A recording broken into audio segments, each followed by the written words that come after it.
안녕하세요. 보험금 팔례방입니다. 모친에 대한 보복 심리로 충동적으로 튜브를 들고 교각 위로 올라가다가 실족하였을 개연성이 있는 경우, 정신병 이력이 없다면 자해로 인한 고도 후유장애 보험금은 부책인지 여부에 대하여 서울중앙지법 2022 가합 567-8899 토대로 명확히 살펴보도록 하겠습니다.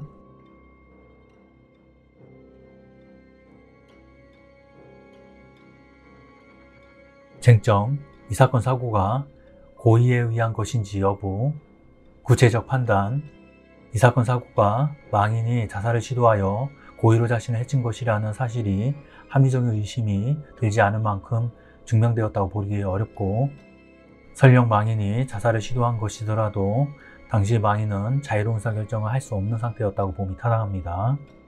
상세한 이유는 다음과 같습니다.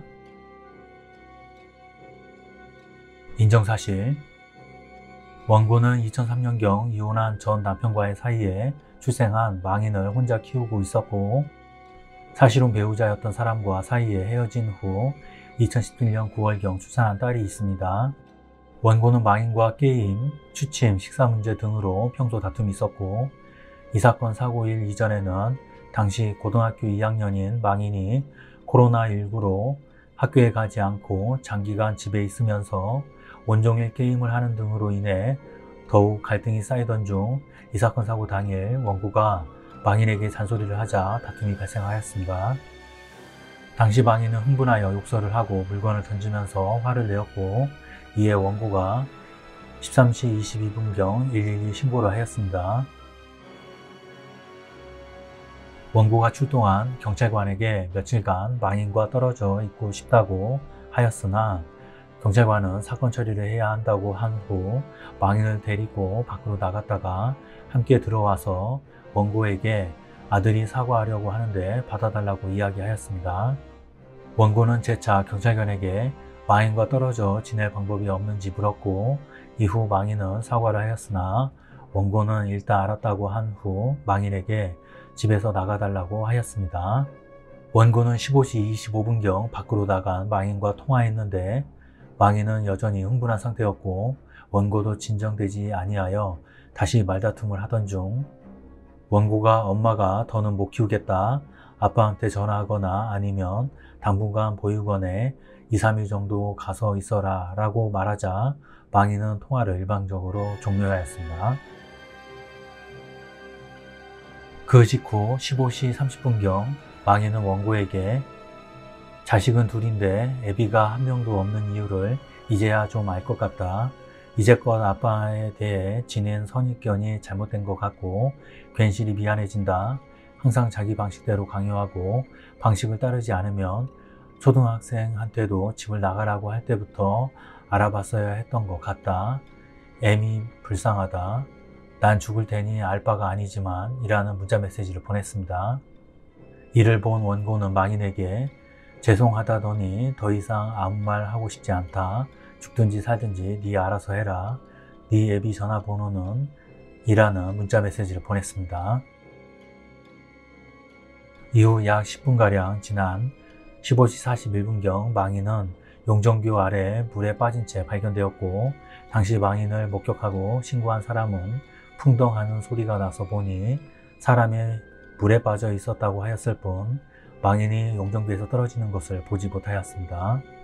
위와 같은 경위 등에 비추어 망인은 평소 안정적이지 않은 가정 환경에서 어머니인 원고와 갈등이 있다가 이 사건 사고 당일 갈등이 폭발하여 원고와 다투면서 폭력적인 성향을 보이는 등 흥분하였고, 계속해서 망인과 떨어져 있고 싶다거나 집에서 나가라고 하는 원고의 말에 더욱 분노를 하고 흥분하여 난 죽을 테니 알 바가 아니지만 이라는 내용이 포함된 문자 메시지를 보낸 것으로 보입니다.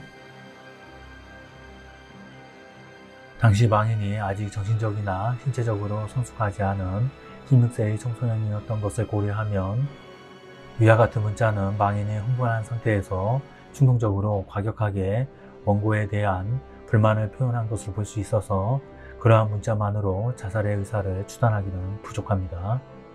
망인의 어머니인 원고도 위 문자를 받고 알아서 하라면서 감정적으로 대응했는데 만일 위 문자를 진지하게 받아들여 실제 망인의 자살 여부를 우려할 상황이었다면 위와 같이 대응하지 않았을 것입니다.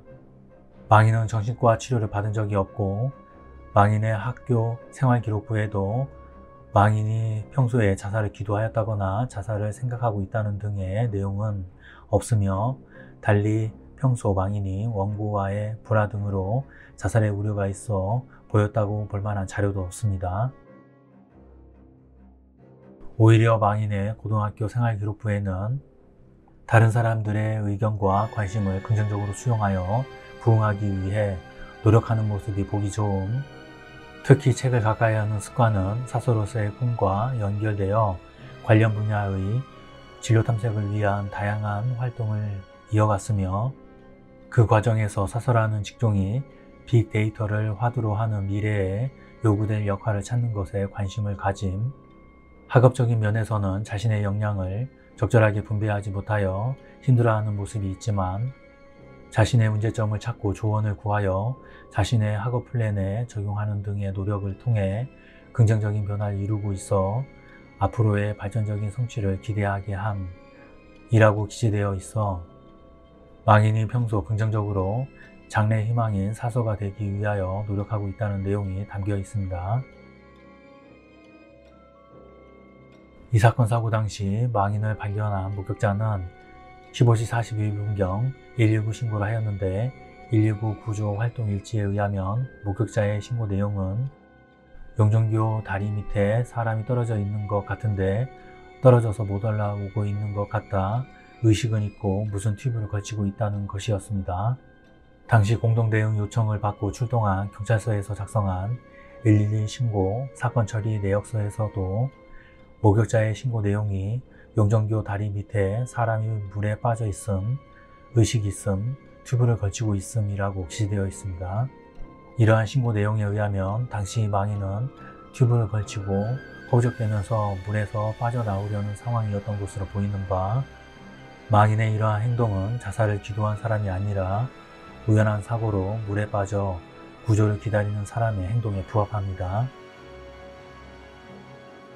앞서 본 것과 같이 망인에게 자살의 의사가 있었다고 볼 만한 객관적인 물증이 존재하지 않을 뿐만 아니라 위와 같은 망인의 발견 당시 정황은 일반인의 상식에서 자살이 아닐 가능성에 대한 합리적 의심을 할 만한 사정이 있습니다.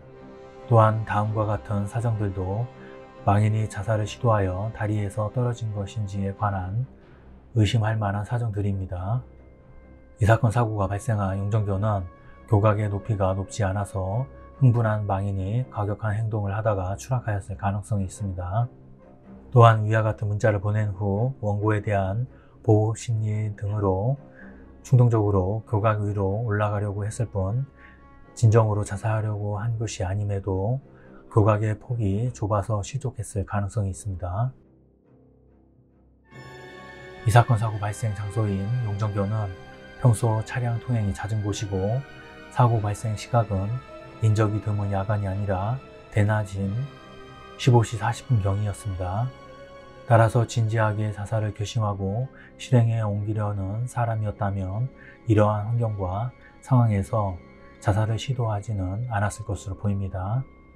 망인의 집에서 용종교까지는 도보로 약 30분 정도밖에 걸리지 않는다는 것이어서 망인이 원고와 다투고 집을 나와서 배회하다가 충분히 갈 수 있을 만한 곳입니다. 한편 당시 용종교는 보행로를 공사 중으로 차단선을 쳐서 막고 있었던 것으로 보이나 다툼 후에 흥분한 상태에 있던 망인이 사람이 오지 않는 다리 위를 찾았다고 해서 그것만으로 자살로 볼 주의 정황이라고 보기는 어렵습니다. 당시 망인이 신발을 벗고 용종교에서 떨어졌다는 사정도 확인되지 않습니다. 신고 내역이나 사고 조사 내역 등에 이러한 내용은 없습니다. 이 사건 사고 발생 당일 작성된 F병원 응급의료센터의 기록지에도 망인의 손상 원인에 관해 미상 부분에 표시되어 있고 자해 자살 부분에 표시되어 있지 않습니다. 나아가 이 사건 사고 당시 망인은 16세에 불과하여 정신적, 신체적으로 미성숙했던 점, 이 사건 사고 당일 망인은 원고와의 다툼으로 상당히 흥분해 있었을 뿐만 아니라 보육원에 가거나 아빠한테 가라는 등의 원고의 말에 더욱 흥분하고 불안한 심리 상태가 되었을 것으로 보이는 점, 평소 자살을 시도하거나 생각했다고 볼만한 사정을 전혀 찾기 어려운 망인이 원고와 최종 문자 메시지를 나눈 후 10여 분 만에 물에 빠져 발견된 점, 이 사건 사고 발생 시각과 장소가 진지하게 자살을 실행할 환경은 아니었던 점, 다리에서 물로 떨어지는 것은 별다른 준비나 큰 결심이 없어도 비교적 쉽게 실행에 옮길 수 있는 행위인 점, 망인이 물에 빠진 후 튜브를 걸치고 올라오려고 했으나 못 올라오고 있었던 점 등을 종합적으로 고려할 때 설령 망인이 고의로 용정교에서 떨어진 것이더라도 이는 원고와의 다툼 등으로 인해 극도로 흥분하여 자유로운 의사결정을 할 수 없는 상태에서 한 행위라고 봄이 타당합니다.